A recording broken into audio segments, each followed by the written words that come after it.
வணக்கம். Welcome to கதை திரட்டு. இந்த வீடியோவில் நம்ம என்ன கதை கேட்க போகிறோம்னா, சங்கமம் பாகம் 2 கதையின் 12வது பகுதி. நம்ம சேனலை இது வரைக்கும் சப்ஸ்கிரைப் பண்ணாதவங்க சப்ஸ்கிரைப் பண்ணுங்க. பக்கத்தில் இருக்கிற பெல் ஐக்கானை கிளிக் பண்ணி ஆல்ங்கிற ஆப்ஷனை ப்ரெஸ் பண்ணுங்க.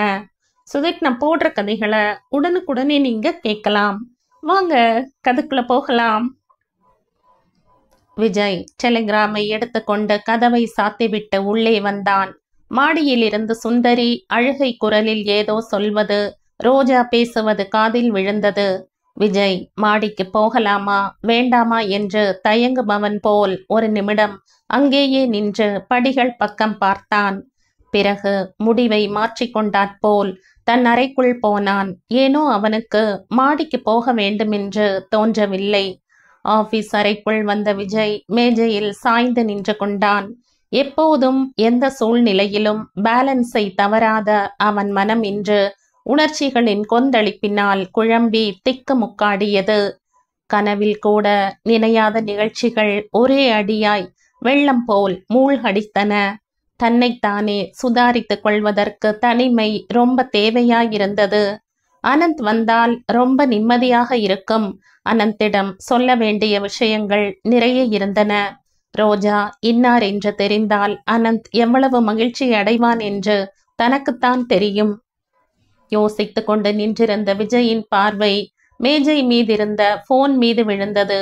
சந்திரன் போலீசாரால் தேடப்படும் குற்றவாளி. அவன் தன் வீட்டில் இருப்பதை உடனே டிஎஸ்பி நாராயணனுக்கு தெரிவிப்பது தன் கடமை. ஆனால் சந்திரனை தான் ஒப்படைப்பதை விட அவனாகவே போலீசாரிடம் சரணடைந்தால்தான் அவனுக்கு நல்லது. சட்டம் அவனிடம் கொஞ்சம் கருணை காட்டும். ஆனால் சந்திரன் ஒப்புக்கொள்வானா? தான் பிடிபட்டால் சட்டம் தன்னை மன்னித்தாலும் மேலிடம் தன்னை மன்னிக்காது என்று சந்திரனுக்கு தெரியும். இந்த சிக்கலை எப்படி தீர்ப்பது? விஜய் கண்களை மூடி யோசித்து கொண்டே நெற்றி போட்டை விரல்களால் நீவி விட்டு கொண்டிருந்தான். அறைக்குள் யாரோ ஓடி வருவது போல் காலடி சத்தம் கேட்டது. கண்களை திறந்து கொண்டு பார்த்தான். எதிரே ரோஜா நிலைப்படியில் நின்றிருந்தாள்.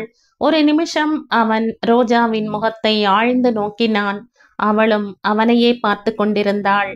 அவள் முகத்தில் மகிழ்ச்சி, நம்பிக்கையின்மை, பதட்டம் எல்லாம் கலந்து தென்பட்டது. உடல் முழுவதும் மெலிதாக நடுங்கிக் கொண்டிருந்தது. விஜய்க்கு புரிந்துவிட்டது. அவன் இதயம் வேகமாய் துடித்தது. எந்த கணத்துக்காக தான் காத்து கொண்டிருந்தானோ அந்த கணம் அப்படியே நழுவிவிட்டது. வேணுகோபாலனை பற்றி அவருக்கும் ரோஜாவுக்கும் இடையே இருக்கும் உறவை பற்றிய உண்மையை தானே சுயமாய் தனிமையில் ரோஜாவுக்கு தெரிவிக்க வேண்டும் என்றும், அந்த கணம் தம் வாழ்க்கையில் இனிமையான நினைவாக தங்கிவிட வேண்டும் என்றும் எவ்வளவு கனவு கண்டானோ அந்த கனவு மணலில் விழுந்த மழை துளி போல் காணாமல் போய்விட்டது. சில நேரங்களில் அப்படித்தான் எத்தனையோ விதமாய் கற்பனை செய்து கொண்டு உயிருக்கு மேலாக விரும்பி காத்திருக்கும் நிகழ்ச்சியானது ரொம்ப சாதாரணமாய் முடிந்துவிடும். ரோஜா தெளிவற்ற குரலில் அழைத்தான். அந்த அழைப்புக்கு கட்டுண்டவளாய் கனவில் நடப்பது போல் வந்து அவன் எதிரே நின்றாள்.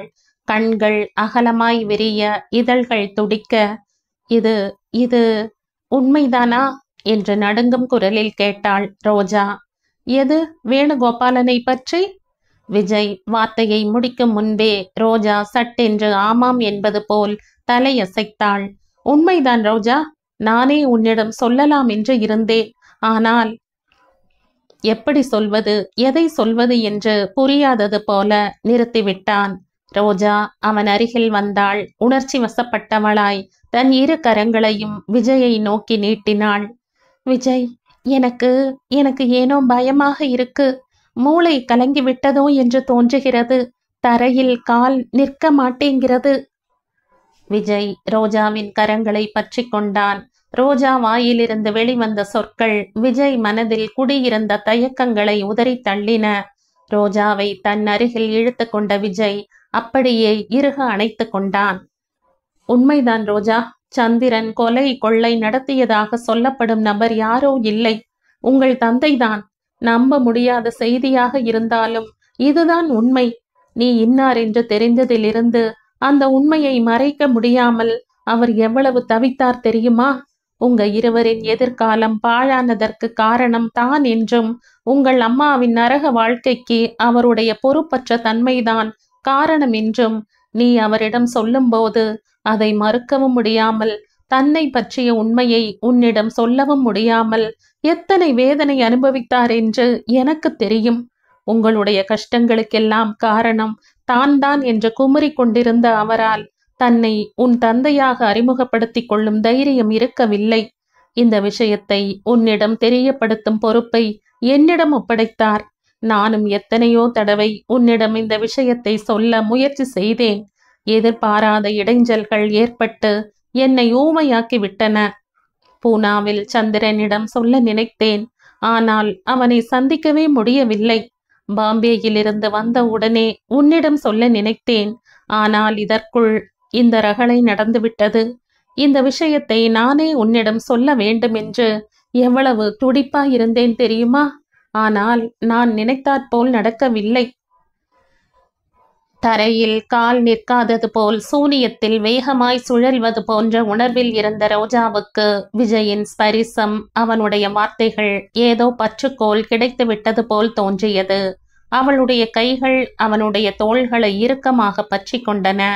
அவன் மார்பில் முகம் புதைத்து கண்களை மூடி நின்றிருந்த ரோஜா விஜய் சொல்லும் ஒவ்வொரு வார்த்தையையும் கவனமாக கேட்டுக்கொண்டிருந்தாள்.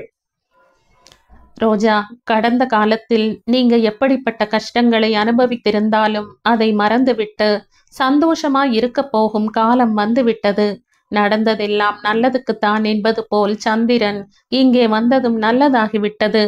அவன் விஷயத்தில் என்ன செய்தால் சரியாக இருக்கும் என்று யோசித்து கொண்டிருக்கிறேன் ரோஜா. சொல்ல மறந்துவிட்டேன். அனந்திடமிருந்து தந்தி வந்திருக்கு. நாளை வருகிறான். விஜய் சொல்லும் போதே போன் ஒலித்தது. விஜய் இடது கையை நீட்டி ரிசீவரை எடுத்தான். ரோஜா விருப்பம் இல்லாதவள் போல் மெதுவாய் விஜயிடம் இருந்து விடுபட்டாள். விஜய் போனில் மறுமுனையில் இருந்து சொல்லப்படுவதை கவனமாய் கேட்டுக்கொண்டிருந்தான். ஐசி சரி என்ற போனை வைத்து விட்டான். ரோஜா பக்கம் திரும்பியவன், அவருக்கு ரத்தம் ஏற்றப் போகிறார்களாம் என்றான். ரோஜா சட்டென்று விஜய் கையை பற்றி கொண்டாள். விஜய், நாம் உடனே அங்கே போகலாம். அவரை எப்படியாவது பிழைக்க செய்யும்படி டாக்டர்களிடம் வேண்டிக் கொள்கிறேன். அவருடைய மகளாய் பிறந்ததற்கு நான் ரொம்ப பெருமைப்படுகிறேன். இன்னார் என்று தெரியாத போது கடினமாய் பேசி அவர் மனதை வேதனைப்படுத்தியதற்கு அவரிடம் மன்னிப்பு கேட்டு கொள்ளணும். சொல்லும் போதே ரோஜாவின் குரல் தழுதழுத்தது. விஜய் ரோஜாவின் தலையை மென்மையாக வருடிக்கொண்டே ஆறுதலாய், ரோஜா, இதில் உன் தவறு எதுவும் இல்லை. நடந்ததற்கு நீ பொறுப்பாளி இல்லை. இல்லாவிட்டால் மட்டும். ஆனால் இதென்ன விசித்திரம்! அவரை சந்தித்ததும் அடையாளம் கண்டு கொள்ள முடியாத துரதிர்ஷ்டசாலி ஆகிவிட்டேன். விஜய், அவராவது என்னிடம் ஒரு தடவையாவது லேசாக ஜாடை காண்பித்திருந்தால். ரோஜாவால் வாக்கியத்தை முடிக்க முடியவில்லை. பொங்கி வந்த துக்கம் வார்த்தைகளை விழுங்கிவிட்டது. இதற்குள் வெளியே சத்தம் கேட்டது. திரை சீலையை விலக்கிக் கொண்டு சங்கரன், சுந்தரி அவர்கள் பின்னால் சந்திரன் உள்ளே வந்தார்கள். சங்கரன் விஜயை பார்த்து, தம்பி, மேற்கொண்டு என்ன செய்யணுமோ சொன்னீங்கன்னா என்றார். சங்கரன் பின்னால் நின்ற சந்திரனை பார்த்ததும் விஜய் திகைத்து போனான். அவன் முகம் கள இழந்து தென்பட்டது. சற்று முன் இதே அறையில் தன்னுடன் மனம் விட்டு பேசிய நபர் இவன்தானா என்று தோன்றியது. விடுதலையை எதிர்பார்த்து கொண்டிருந்த கைதிக்கு தூக்கு தண்டனையை விதித்திருப்பதாக செய்தி தெரிவிக்கப்பட்டால் எப்படி கற்சிலையாய் சமைந்து போவானோ அப்படி இருந்தான். விஜய் சந்திரனை நோக்கி ஓரடி வைத்தான். அதற்குள் ரோஜா சட்டென்று செந்துவின் அருகில் சென்று அவன் கையை பற்றி கொண்டாள். செந்து, ஆஸ்பத்திரியில் இருந்து இப்பத்தான் போன் வந்தது. அவருக்கு ரத்தம் ஏற்றப் போகிறார்களாம். வா, நாம் அவரை பார்க்க போகலாம் என்றவள் விஜயை நோக்கி திரும்பினாள். விஜய், வாங்க, நாம் ஆஸ்பத்திரிக்கு போவோம். சந்திரனையே பார்த்து கொண்டிருந்த விஜய், சந்திரன், ஹாஸ்பிட்டலுக்கு வருவதில் உனக்கு ஆட்சேபனை இருக்கா என்றான். ரோஜா இடை புகுந்து, இருக்காது. சந்திரனை பார்க்க அவர் எப்படி தவித்து கொண்டிருந்தார் என்பது எனக்கு தெரியும். அவருக்கு நினைவு வந்து முதலில் பார்க்கும்போது எங்க இருவரையும் சேர்ந்துதான் பார்க்கணும். சந்திரன் அவளின் பேச்சை ஆமோதிக்கவும் இல்லை, மறுக்கவும் இல்லை. சங்கரன், ஆகட்டும் தம்பி, எல்லாரும் சேர்ந்தே போவோம் என்றார். விஜய் மேஜை டிராயரில் இருந்து கார் சாவியை எடுத்துக்கொண்டே சொன்னான், ஒரு நிமிஷம் இருங்க, நான் காரை எடுத்துக்கிட்டு வரேன். ஆஸ்பத்திரியில் நினைவில்லாமல் கிடந்த வேணுகோபாலனின் உடலை சுற்றி ரோஜா, சந்திரன், விஜய், சங்கரன், சுந்தரி எல்லோரும் நின்றிருந்தார்கள். அத்தனை பேர் இருந்தாலும் அறையில் வினோதமான அமைதி நிலவியது. இதற்குள் டாக்டர் உள்ளே வந்தார். விஜய், அவருக்காக ரத்தம் கொடுக்க போவது யார்? விஜய் ரோஜா பக்கம் பார்த்தான். தான் கொடுக்க போவதாக ரோஜா ஓரடி முன் வந்தாள். அதுவரை வேணுகோபாலனையே கண் இமைக்காமல் பார்த்து கொண்டிருந்த சந்திரன் சட்டென்று ரோஜா பக்கம் திரும்பினான். அவனுடைய வலது கரம் ரோஜாவின் தோளில் பதிந்து அவளை பின்னால் இழுத்தது. டாக்டர் முன்னே நின்று, டாக்டர், முதலில் என் ரத்தத்தை டெஸ்ட் செய்யுங்கள், குரூப் பொருந்தாவிட்டால் அவள் தருவாள் என்றான். செந்து, ரோஜா, என்னை தடுக்காதே. செந்துவின் பார்வை கட்டிலில் இருந்த வேணுகோபாலனின் பக்கம் சென்றது. கம்மிய குரலில் தனக்குத்தானே சொல்லிக் கொள்வது போல் சொன்னான், என்னால் தான் அவருக்கு இந்த ஆபத்து ஏற்பட்டது. என் ரத்தம் கொடுத்து அவர் உயிர் பிழைத்து எழுந்தால் போதும், வேறு எதுவும் எனக்கு வேண்டாம். அவர் பிழைத்து கொண்டால் எனக்கு சாப விமோசனம் கிடைத்தாற் போல்தான். கடவுளும் என்னை மன்னித்து விட்டதாக எண்ணிக்கொள்வேன். ரோஜாவின் கண்கள் குளமாயின. சந்திரனின் ரத்தம் பரிசோதிக்கப்பட்டு அது பொருத்தமாயிருக்கவே அவனிடமிருந்து ரத்தத்தை பெறுவதற்கான ஏற்பாடுகள் நடந்தன. ஆஸ்பத்திரியின் மருந்து வாசனை சுந்தரிக்கு வயிற்றை புரட்டியது. விஜய் சொன்னதன் பெயரில் சங்கரன் அவளை வெளியே அழைத்து சென்றார். கட்டிலில் படுத்திருந்த சந்திரன் கையில் டியூப் இணைக்கப்பட்டிருந்தது. அவன் கண்களிலிருந்து ஊற்று போல் பெருக்கெடுத்த கண்ணீர் தலையணையை நனைத்தது. நடப்பதெல்லாம் கனவா இல்லை நினைவா என்று தோன்றிற்று. ரயில் நிலையத்தில் நகை திருட முயன்ற தன்னை அவர் அடித்தது. லாவண்யாவின் அறிமுகம். அவள் கையில் இருந்த வைர நெக்லஸை பார்த்தது. அவளை அவருடைய மகள் என்று புரிந்து கொண்டது. அதன் பிறகு நடந்த நிகழ்ச்சிகள் அனைத்தும் கண் முன் நிழலாடிற்று. தாய் வயிற்றில் தான் கருவாயிருக்கும் போதே பிரிந்துவிட்ட தந்தை மறுபடியும் தன் வாழ்க்கையில் இந்த விதமாய் இணைந்து கொண்டது எவ்வளவு துரதிர்ஷ்டமானது! ஏன் இப்படி நடக்க வேண்டும்? அங்கேயே நின்றிருந்த ரோஜா உணர்வுகளின் கொந்தளிப்பால் திக்கு முக்காடி கொண்டிருந்தாள். ஒரு பக்கம் சந்திரன், மறுபக்கம் வேணுகோபாலன். இல்லை இல்லை, தன் தந்தை, அவர்தான் தன் தந்தை என்ற விஷயத்தை மனதில் மறுபடியும் மறுபடியும் பதித்து கொள்ள தோன்றியது. அவ்விருவரையும் பார்த்து கொண்டிருந்த ரோஜா சற்றே விஜய் பக்கம் நகர்ந்து கொண்டாள். விஜய், அவர் பிழைத்து கொண்டால் போதும். கடவுளிடம் நான் வேறு எதையும் வேண்ட மாட்டேன். அவன் பேசவில்லை. அவனின் கையை தன் கையில் எடுத்துக்கொண்டு மென்மையாக அழுத்தினான். அந்த ஸ்பரிசத்தில் ஏதோ நெருக்கம், தோழமை அவனிடமிருந்து தன்னுள் பாய்வது போல் உணர்ந்தாள் ரோஜா. சற்று நேரம் கழித்து சந்திரன் கட்டிலை விட்டு இறங்கினான். நீங்க கொஞ்ச நேரம் ஓய்வு எடுக்கணும் என்றார் டாக்டர். சங்கரனும் சுந்தரியும் உள்ளே வந்தார்கள். விஜய் சந்திரனின் தோளில் கையை பதித்து, வீட்டுக்கு போகலாம் வாய் என்றான். சந்திரனின் முகம் வாடி போயிருந்தது. ரோஜா அருகில் ஒரு கணம் நின்றவன், ரோஜா, எனக்கு ரொம்ப திருப்தியாயிருக்கு. இறந்து போன அம்மாவுக்கு மகிழ்ச்சியை தரும் காரியம் ஒன்றாவது செய்தேன் என்ற நிம்மதி இருக்கு என்றான். எல்லோரும் வாசலை தாண்டி 4 அடிகள் வைத்தார்களோ இல்லையோ, சந்திரன் அப்படியே நின்றுவிட்டான். எதிரே டிஎஸ்பி நாராயணன், இன்னும் 2 போலீசார் மஃப்டியில் இருந்தார்கள். சந்திரனின் எதிரே நின்ற Narayanan, mister Chandran, you are under arrest என்றார். சந்திரன் திடுக்கிட்டான். ஆழ்ந்த உறக்கத்தில் இருந்தவன் திடீரென்று விழித்து கொண்டது போல் மிரண்டு விட்டான். கண்களில் குழப்பம் தெரிந்தது. நாராயணன், விஜய் ஏதோ சொல்ல போனான்.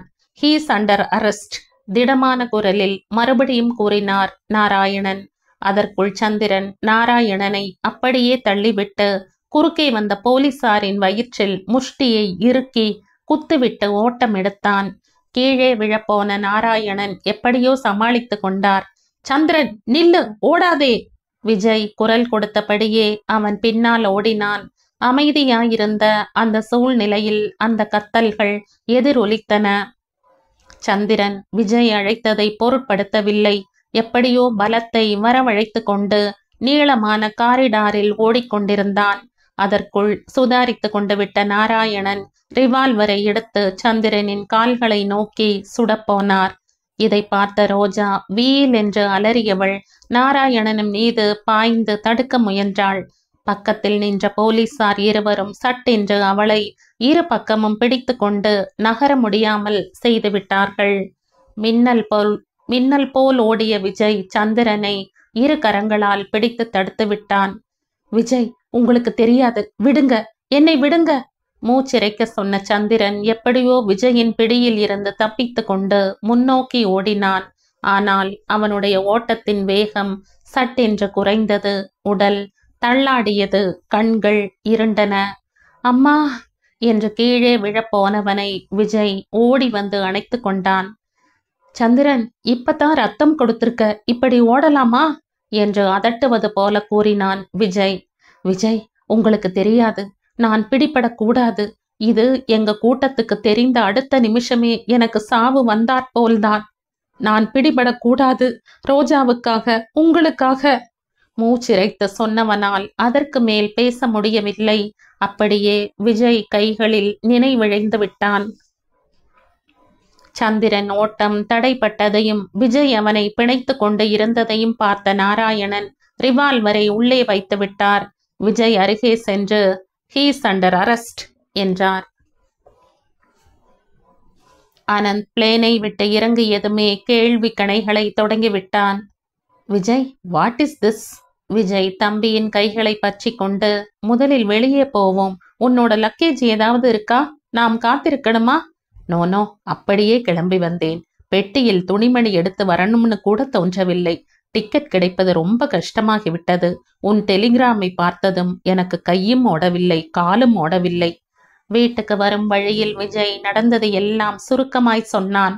விஜய் சொல்லும் ஒவ்வொரு விஷயத்துக்கும் அனந்த் இஸ் இட் என்று எம்பி குதித்து, ரியலி என்று நம்ப முடியாதவன் போல் கண்களை பெரிதாக்கி முன்னோக்கு குனிந்து, ஓ மை காட் என்று பின்னால் சாய்ந்து, இப்படி ரகரகமான அசைவுகளில் தன் உணர்வுகளை வெளிப்படுத்தி கொண்டிருந்தான். கார் வீட்டை நெருங்கிக் கொண்டிருந்த போது, இப்போது ரோஜா எங்கே இருக்கிறாள் என்று கேட்டான். நம் வீட்டில்தான். அனந்தின் முகம் மலர்ந்தது. பின்னால் சாய்ந்து கொண்டே சொன்னான். விஜய், நான் முன்பு சொன்னது சரியாய் போச்சு பார்த்தாயா? ரோஜா சாதாரணமான பெண் இல்லை. ரோஜாவை பார்க்கும் போதெல்லாம் எனக்கு ஏனோ தோன்றும், சாபத்தின் காரணமாய் அந்த பெண் இப்படி கஷ்டங்களை அனுபவித்து வருவதாக. ஏதோ ஒரு நன்னாளில் அதற்கு விடிவு காலம் வரும் என்று திடமாய் தோன்றிற்று. என் எதிர்பார்ப்பு வீண் போகவில்லை. கார் வீட்டின் முன் நின்றதும் அனந்த் காரை விட்டு சரேல் என்று இறங்கி அதே வேகத்துடன் உள்ளே போனான். விஜய் நிதானமாய் காரை காரேஜில் நிறுத்திவிட்டு உள்ளே வந்தான். கார் வந்து நின்ற சத்தம் கேட்டு ரோஜா வெளியே ஓடி வந்தாள். அனந்த் மகிழ்ச்சியுடன் அழைத்தாள். ரோஜா, என் கண்ணம்மா. அனந்த் 2 அடி முன் வைத்து அவளின் கைகளை பற்றி கொண்டான். நான் இல்லாத நேரம் பார்த்து எவ்வளவு கஷ்டங்கள் உனக்கு வந்துடுத்து. நான் தான் வந்துவிட்டேனே, இனி நீ பயப்பட தேவையில்லை. எல்லாம் நான் பார்த்து கொள்கிறேன். நீ நிம்மதியாக இரு. பெரிய மனிதன் போல் தைரியம் சொன்ன அவன் தோரணையால் ரோஜாவுக்கு சிரிப்பு வந்தது. மகிழ்ச்சியாகவும் இருந்தது. தனிமையில் இருக்கும்போது பயப்படுத்தும் இன்னல்கள் துணையாய் யாராவது இருந்தால் அவ்வளவு பயமுறுத்தாதோ? விஜய் உள்ளே வந்ததை அனந்த் கவனிக்கவில்லை. ரோஜா கையை பற்றி தன் அருகில் சோஃபாவில் உட்கார வைத்து கொண்டான். இப்ப சொல்லு. அவளிடம் விவரங்களை கேட்டுக்கொண்டான். அனந்த் வந்திருப்பதாக தெரிவித்ததும் உள்ளே வேலையாயிருந்த லட்சுமி ஓடி வந்தாள். சின்ன தம்பி, நல்லா இருக்கீங்களா? நல்லா இருக்கேன். லட்சுமியை ஏறெடுத்து பார்க்காமலேயே பதில் சொன்னான் அனந்த். அவன் கவனம் முழுவதும் ரோஜா மீதுதான் இருந்தது. லட்சுமி அசடு வழிந்த முகத்துடன் மெதுவாய் உள்ளே சென்று விட்டாள். நான் கொஞ்சம் வெளியே போயிட்டு வரேன் என்றான் விஜய். போயிட்டு வா. அனந்த் விஜய் பக்கம் திரும்பவே இல்லை. வாசல் வரை சென்ற விஜய் பின்னால் திரும்பி, அனந்த் முதல்ல குளிச்சுட்டு ட்ரெஸ் மாத்திக்கோ என்றான். நீ முதல்ல போயிட்டு வா என்றான் அனந்த். விஜய் கிளம்பி விட்டான். கிட்டத்தட்ட 2 மணி நேரம் கழித்து அவன் திரும்பிய போது அனந்த், ரோஜா அதே இடத்தில் சோஃபாவில் உட்கார்ந்து பேசிக் கொண்டிருந்தார்கள். நீ இன்னும் குளிக்க போகவில்லையா என்று விஜய் கேட்டதற்கு, இதோ போகிறேன் என்று சொன்னானே தவிர எழுந்து கொள்ளவில்லை. விஜய் வந்ததை கவனித்து எழுந்திருக்க போன ரோஜாவை, உட்கார், நீ இன்னும் பழைய வழக்கங்களை மறக்கவில்லையா என்று தடுத்தான். இருவரும் மறுபடியும் பேச்சுகளில் மூழ்கிவிட்டார்கள். விஜய் உணவு மேஜை முன் அமர்ந்து கொண்டான். அனந்துக்காக தான் காத்திருப்பதாகவும் அவனை வர சொல்லி லட்சுமியிடம் தகவல் அனுப்பிய போதும் அனந்த் வரவில்லை. தானும் அவளும் பிறகு சாப்பிடுவதாகவும் விஜய் தனக்காக காத்திருக்க வேண்டாம் என்றும் லட்சுமியிடம் பதில் சொல்லி அனுப்பிவிட்டான். விஜய் சாப்பிடத் தொடங்கினான். அவ்விருவரின் உரையாடல் தெளிவற்று கேட்டுக்கொண்டுதான் இருந்தது. பேச்சுக்கு நடுவில் ரோஜா சட்டென்று எழுந்து நின்று அனந்த் முகத்தை கூர்ந்து பார்த்தாள்.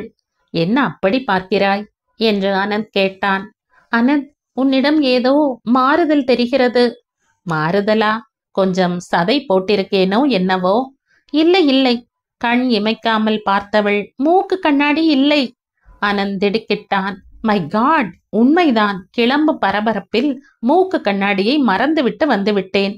இதுவரை அந்த விஷயமே நினைவுக்கு வரவில்லை.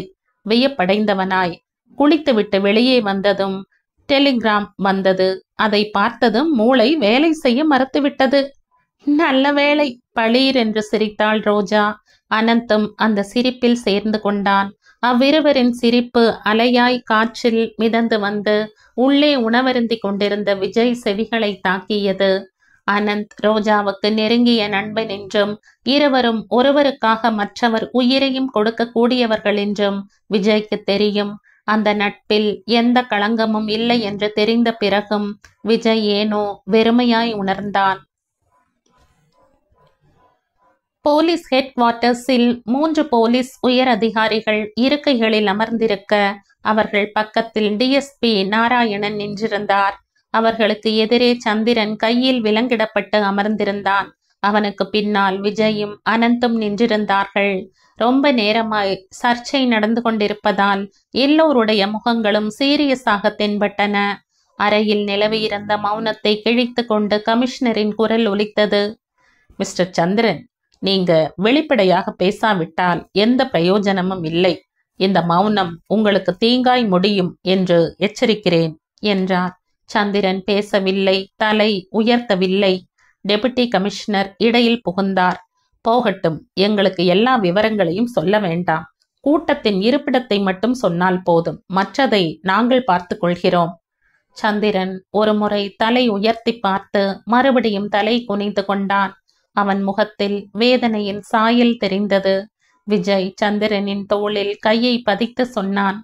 சந்திரன், நீ இப்படி தயங்குவது ஏன் என்று எங்களுக்கு புரியவில்லை. இதை மறைத்து வைப்பதால் எத்தனை பேர் அநியாயமாய் பலியாவார்களோ என்று ஒரு முறை எண்ணிப்பாரு. விஜய், உங்களுக்கு தெரியாது. நான் ஏதோ சொல்ல வந்த சந்திரனை நடுவிலேயே தடுத்துவிட்டு சொன்னான் விஜய். எனக்கு தெரியும் சந்திரன், நீ இதில் துரதிர்ஷ்டவசமாய் மாட்டிக்கொண்டு விட்டாய். இந்த புதை குழியில் இருந்து உன்னை மீட்க வேண்டும் என்பதுதான் எங்கள் உத்தேசம். தெரியாமல் செய்த குற்றங்களுக்கு வாழ்நாள் முழுவதும் வேதனையில் கழிக்க வேண்டிய தேவை இல்லை. மறுபடியும் சாதாரண மனிதனாய் மாற வாய்ப்பு கிடைக்கும் போது அதை கெட்டியாய் பற்றி கொள்ளணும் என்றான். இந்த நல்ல வாய்ப்பை தவற விடாதீங்க மிஸ்டர் சந்திரன் என்று போலீஸ் அதிகாரி நயமும் எச்சரிக்கையுமாய் சொன்னார். மறுபடியும் அறையில் மௌனம் நிலவியது. சற்று பொறுத்து சந்திரன் நிதானமாய் சொல்லத் தொடங்கினான். நான் ரொம்ப ஏழ்மையான சூழ்நிலையில் வளர்ந்து பெரியவனானேன். படிப்பு என்றால் எனக்கு ரொம்ப பிடிக்கும். நன்றாக படித்தால் நல்ல வேலையில் சேர்ந்து விடலாம் என்றும் எங்கள் கஷ்டங்கள் தீர்ந்து விடும் என்றும் கனவு கோட்டைகள் கட்டியிருந்தேன். பள்ளி இறுதி பரீட்சையில் நல்ல மதிப்பெண்களும் பெற்றேன். மேற்படிப்பு படிக்க வைக்க எங்கள் வீட்டில் வசதி இல்லை. இனி படிப்புக்கு முற்றுப்புள்ளிதான் என்று தெரிந்த போது குமரி குமரி அழுதேன். ரோஜா எனக்கு அக்கா மட்டும் இல்லை, நல்ல சிநேகிதியாகவும் இருந்தாள். படிப்புக்கு வயது வரம்பு கிடையாது என்றும் வேலை பார்த்து கொண்டே படிக்கலாம் என்றும் தைரியம் சொன்னாள். அதன் பிறகு வேலை தேடுவதில் மூழ்கினேன். தகுந்த வயது இல்லாததால் எனக்கு சரியான வேலையும் கிடைக்கவில்லை. சில இடங்களில் மாமா முயற்சி செய்த போது சிலர் பணமும் சிலர் சிபாரிசும் கேட்டார்கள். இரண்டும் எங்களிடம் இல்லாததால் வேலை கிடைக்கவில்லை. 24 மணி நேரமும் படிப்பில் மூழ்கியிருந்த எனக்கு திடீரென்று எந்த வேலையும் இல்லாமல் பைத்தியம் பிடிப்பது போல் இருந்தது. எப்படி நேரத்தை கழிப்பது? வீட்டில் மாமியின் வசவுகள் அதிகமாகிக் கொண்டே வந்தன. ஒரு நாள் மாமியுடன் பெரிய சண்டை ஏற்பட்டு விட்டது. என்னை வாய்க்கு வந்தபடி திட்டிவிட்டாள். ஏற்கனவே மன அமைதி இழந்திருந்த என்னால் அந்த திட்டுக்களை பொறுத்து கொள்ள முடியவில்லை. எப்படியாவது சொந்த கால்களில் நின்ற பிறகுதான் வீட்டு பக்கம் போகணும் என்ற வைராகியம் ஏற்பட்டது. நேராக ரயில் நிலையத்துக்கு வந்தேன். அங்கேயே 2 நாட்கள் தங்கினேன். பசித்த போதெல்லாம் தண்ணீர் குடித்து தணித்து கொண்டேன். 3ஆம் நாள் பசி முற்றி போய் தண்ணீரை குடிக்கப் போனால் வயிற்றை பிரட்டியது. வீட்டுக்கு போய் விடலாம் என்ற யோசனை தலை தூக்கியது. பசியால் இறந்து போனாலும் சரி, வீட்டுக்கு போகக்கூடாது என்று தீர்மானித்து கொண்டேன். பசி எவ்வளவு கொடுமையாயிருந்தது என்றால், சீக்கிரமாய் உயிர் போய்விட்டால் நன்றாயிருக்கும் என்று தோன்றத் தொடங்கியது. ஸ்டேஷனில் பெஞ்சியில் உட்கார்ந்திருந்த போது எதிரே ஒரு மாது 2 கைகளில் பழங்களும் பிஸ்கட் பாக்கெட்டுகளையும் சுமந்து வந்து கொண்டிருந்தாள். அவளுக்கு கிட்டத்தட்ட என் வயதே இருக்கும். அப்போது ஒரு பையன் எதிர்பாராமல் மோதிவிட்டது போல் அந்த மாதுவை மோதினேன். கையில் இருந்த பொருட்கள் எல்லாம் பிளாட்பாரத்தில் சிதறி விழுந்தன. அப்போது ஒரு பையன் எதிர்பாராமல் மோதிவிட்டது போல் அந்த மாதுவை மோதினான். கையில் இருந்த பொருட்கள் எல்லாம் பிளாட்பாரத்தில் சிதறி விழுந்தன. அவள் அவனை திட்டிக் கொண்டே அவற்றை பொறுக்கத் தொடங்கினாள். அந்த பையனும் மன்னிப்பு கேட்டுக்கொண்டே பழங்களை பொறுக்கி அவளிடம் கொடுத்தான். அந்த மாது பார்க்காத போது சில பழங்களை தன் நிக்கர் ஜேப்பியில் வைத்து கொண்டான். நான் பார்த்து கொண்டே இருந்தேன். அவன் சாப்பிடும்போது நான் பசியுடன் பார்ப்பதை கவனித்து எனக்கு ஒரு பழம் கொடுத்தான். சற்று நேரத்தில் நாங்கள் நண்பர்களாகிவிட்டோம். அவனுக்கு ஊர் செங்கல்பட்டு என்று கூறினான். பெற்றோர் இல்லை. ஒரு தடவை ஜெயிலுக்கு போய்விட்டு வந்திருக்கானாம். அவனுடன் இன்னும் 2 பேர் தங்கியிருப்பதாக சொன்னான். அவனுடன் வந்தால் அவர்களையும் அறிமுகப்படுத்துவதாக சொன்னான். ஜெயிலுக்கு போய்விட்டு வந்தவன் என்று தெரிந்த போது எனக்கு கொஞ்சம் அருவருப்பு ஏற்பட்டாலும் அவனுடைய பேச்சு நடத்தை என்னை கவர்ந்தது. அவனுடைய நண்பர்களும் அவனைப் போலவே இருந்தார்கள். அதிகமாய் படிக்காவிட்டாலும் நன்றாக பேசி பழகினார்கள். அன்று மாலை என்னை ஹோட்டலுக்கு அழைத்து சென்று வயிறு நிறைய சாப்பிட வைத்தார்கள். அவர்களுடன் நட்பு அதிகமாயிற்று. சின்ன சின்ன வேலைகளை கொடுத்தார்கள். கடிதங்கள் கொடுத்துவிட்டு வர சொல்வது, யாருக்காவது ஒரு செய்தி சொல்லிவிட்டு வருவது, இப்படி. இதில் எனக்கு எந்த கஷ்டமும் தெரியவில்லை. தேவைக்கு மேல் பணமும் கொடுத்தார்கள். ஒரு முறை பாம்பே போகும்போது என்னையும் அழைத்து சென்றார்கள். அங்கு ஒரு பெரியவரின் வீட்டுக்கு சென்றோம். அவர் பெரிய பணக்காரர், நல்லவர். எனக்கு வேலை போட்டு கொடுத்தார். துணிக்கடையில் கணக்கு எழுதும் வேலை. அவரிடம் வேலையில் இருப்பவர்கள் எல்லாம் கிட்டத்தட்ட என் வயதினராயிருந்தனர். நல்ல உணவும் தங்க இடமும் கிடைத்ததும் வாழ்க்கையே ஸ்வர்க்கமாக தோன்றியது. அவரிடம் ட்ரைனிங் ஸ்கூல் ஒன்று இருந்தது. தினமும் அங்கு எங்களுக்கு பயிற்சி கொடுப்பார்கள். முதலில் கொடுக்கப்படும் பயிற்சி ஓட்டப் பயிற்சி. சரியாக ஓட முடியாதவர்களை வெளியில் அனுப்பிவிடுவார்கள். அல்சேஷன் நாய்க்கு இணையாய் ஓட வேண்டும். முதலில் கஷ்டமாக இருந்தாலும் பிறகு பழகிவிட்டது. பிறகு எங்களுடைய திறமையை பொறுத்து வேலையை கொடுப்பார்கள். பிறகு தினமும் 1 மணி நேரம் யாராவது சொற்பொழிவு ஆற்றுவார்கள். நாட்டில் நடக்கும் அநியாயங்கள், அரசியல்வாதிகளின் சுரண்டல்கள், பணக்காரர்களால் ஏழைகள் படும் துன்பங்கள் எல்லாம் விலா வாரியாய் சொல்வார்கள். இதை எதிர்த்து போராடும்படி எங்களை தூண்டுவார்கள். கொஞ்சம் கொஞ்சமாய் நானும் கூட்டத்தில் ஒருவனாகிவிட்டேன். எப்பவாவது வீட்டுக்கு போனால் ரோஜா என்னை திட்டுவாள். அவள் வழங்கும் அறிவுரைகள் எனக்கு 10ஆம் பசலித்தனமாய் தோன்றும். படிப்படியாய் கொள்ளையடிப்பதில் ஒரு த்ரில் ஏற்படத் தொடங்கியது. என் திறமையை கவனித்து மேலிடம் எனக்கு தனி அந்தஸ்து கொடுத்தது. இந்த உலகில் எல்லாவற்றுக்கும் பணம்தான் முக்கியம் என்று புரிந்து கொண்டேன். மேலிடத்து ஆதரவால் எனக்கு எங்கு போனாலும் தனியான மரியாதை கிடைத்து வந்தது. அந்த மாயா ஜாலத்தில் சிக்கிவிட்ட நான் என்னையே மறந்துவிட்டேன். பளபளவென்று இருக்கும் மேற்பூச்சை பார்த்து அதுதான் உண்மை என்று நம்பிவிட்டேன். மலையை ஏறும் வரை மகிழ்ச்சியை தவிர வேறெதுவும் தெரியாது. மலை உச்சியை அடைந்த பிறகு அங்கிருந்து கீழே பார்த்தால் குடலை நடுங்க வைக்கும் பள்ளம், வெறும் இருட்டு. அந்த மாதிரி கடைசியில் தான் தெரிந்தது. அவர்கள் கைகளில் நாங்கள் நன்றாகவே மாட்டிக்கொண்டு விட்டோம் என்றும், எதிர்த்து கொண்டு வெளியே வர முடியாது என்றும், அப்படி வெளியேற நினைத்த சிலரின் கதி என்னவாயிற்றோ யாருக்கும் தெரியாது. எனக்கு வாழ வேண்டும் என்ற துடிப்பு இருந்தது. அதனால் உள்ளோர அவர்களை வெறுத்தாலும் எதிர்க்கவில்லை. அவர்கள் சொன்னதையெல்லாம் செய்தேன். என் மதிப்பு 2 மடங்காகிவிட்டது. ஆனால் என் வாழ்க்கையின் போக்கே மாறிவிட்டது. என் மனமும் உடலும் 2 கூறாய் பிளந்து விட்டன. என் உடல் செய்யும் காரியங்களை என் மனம் வெறுக்கத் தொடங்கியது. நியாய அநியாய போராட்டத்துக்கிடையே என் மனம் நலிந்து போயிற்று. ரோஜாவின் அருகில்தான் எனக்கு கொஞ்சம் மன அமைதி கிடைக்கும். ஆனால் அவளை பார்க்கும் போதெல்லாம் என்னை நன்றாக திட்டுவாள். என்னை போலீசாரிடம் சரணடைய சொல்லுவாள்.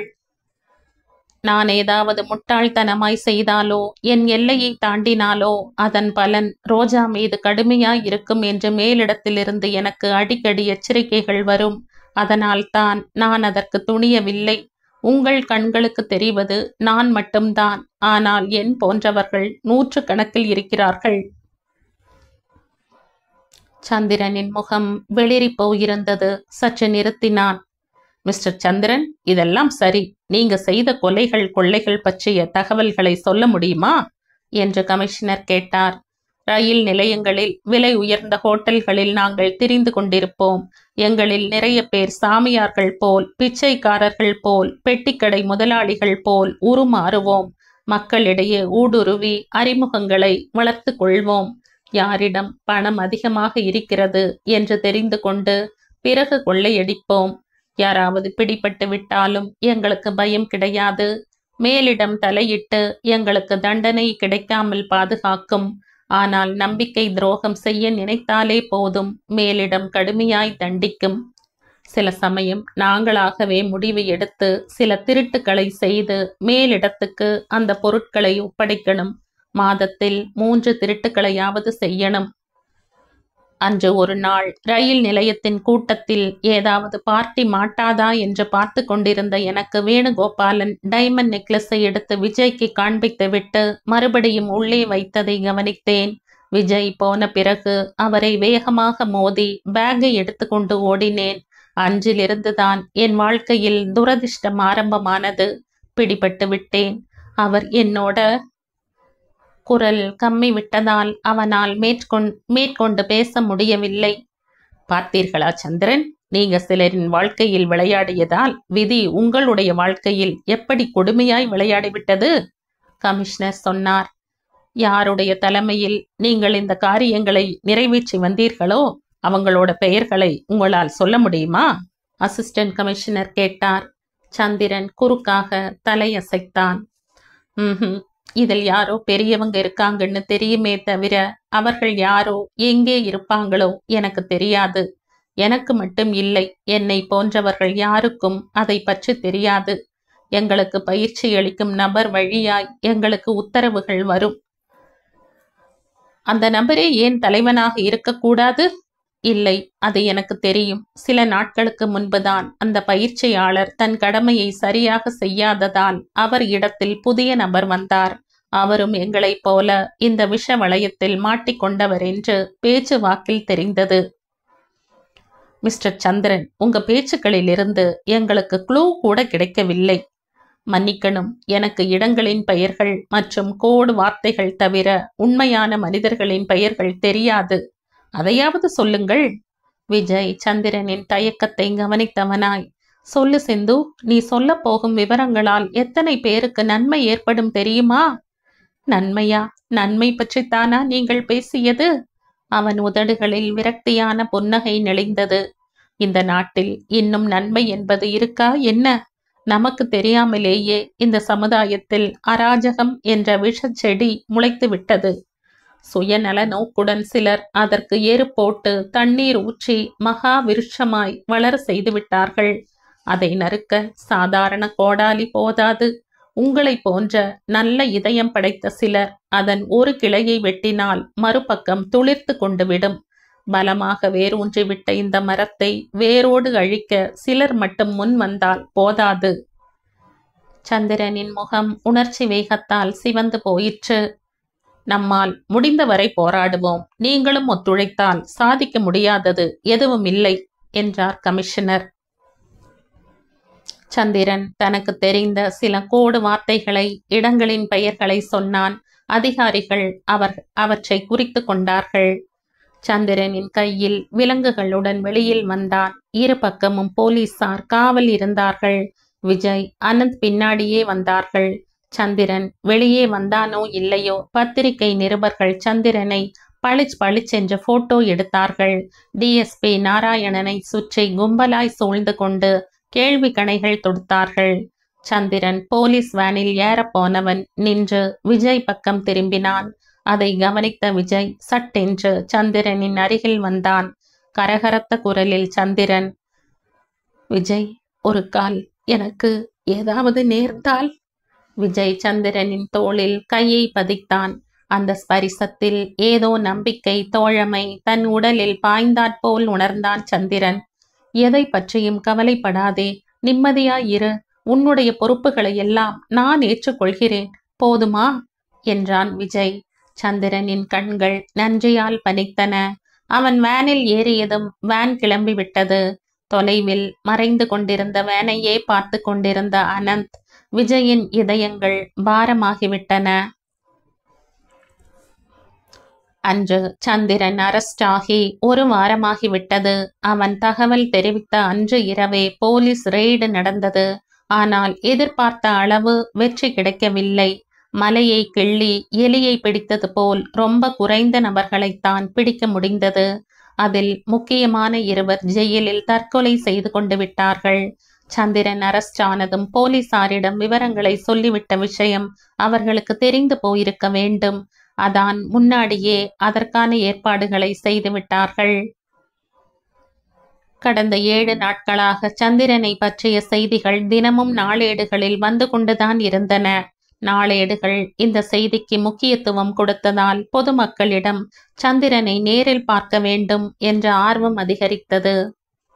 இதற்கிடையே வேணுகோபாலனின் உடல் நிலைமை ஓரளவு முன்னேறியது. சந்திரன் அவருக்கு ரத்தம் கொடுத்ததையும் அவன் அரெஸ்ட் ஆன செய்திகளையும் விஜய், ரோஜா தெரிவித்தார்கள்.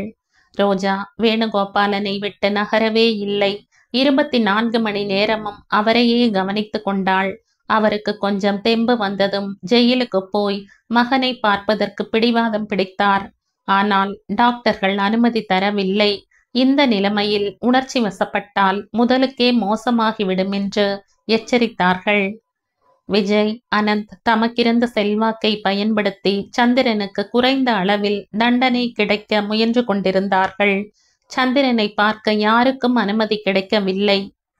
சந்திரன் என்ற பெயரில் அரெஸ்ட் ஆன ஜேம்ஸின் போட்டோவை பேப்பரில் பார்த்ததும் லாவண்யாவின் தலையில் இடி விழுந்தது போலாயிற்று. தன் உயிர் நண்பன் என்றும் தன் உலகமே அவன்தான் என்றும் நம்பிய இந்த ஜேம்ஸ் கொள்ளை கூட்டத்தில் முக்கியமான நபர் என்றும், தன் தந்தையின் முதல் மனைவியின் மகன், அதாவது தன்னுடைய சகோதரன் என்றும் தெரிந்தபோது லாவண்யாவுக்கு மூளையே மறத்து விட்டது போலாயிற்று. மடியில் கிடந்த பேப்பரை இந்த உலகத்தையே மறந்து விட்டவள் போல் கண் இமைக்காமல் வெறித்து கொண்டிருந்தாள்.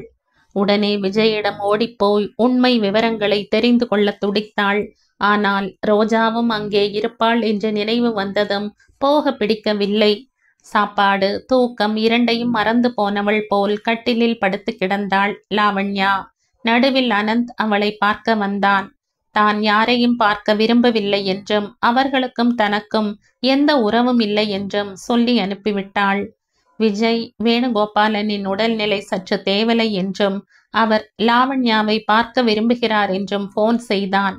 லாவண்யா பதில் பேசாததோடு அடுத்த முறை போன் ஒலித்த போது ரிசீவரை எடுக்கவே இல்லை.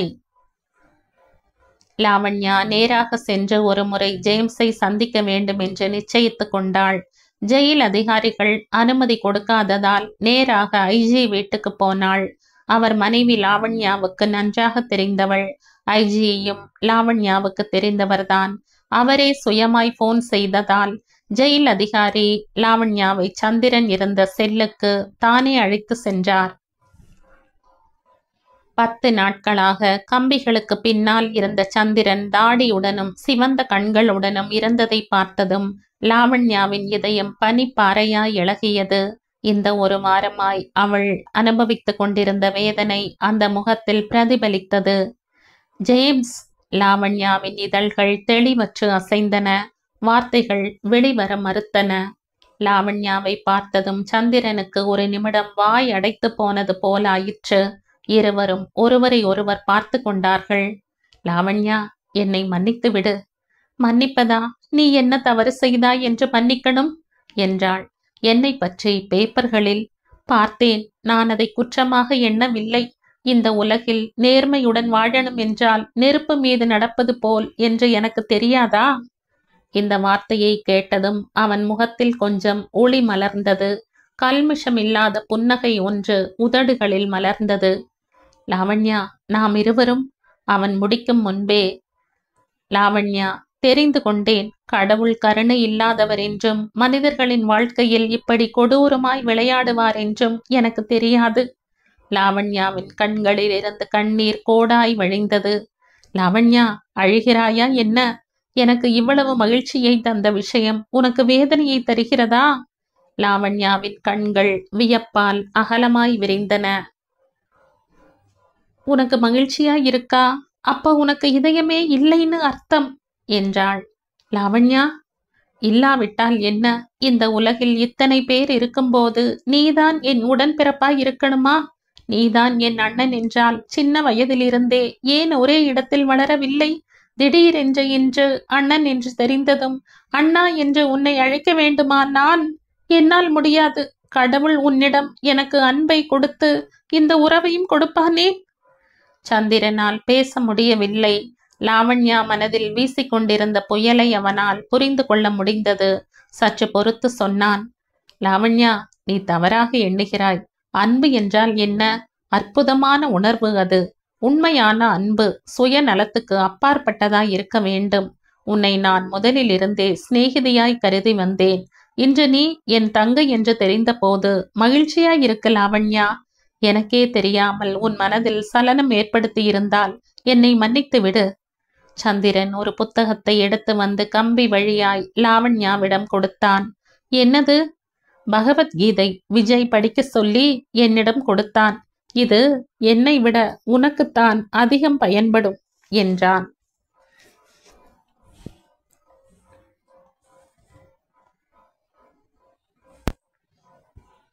இந்த கதையின் தொடர்ச்சியை அடுத்த பதிவில் கேட்கலாம். நன்றி.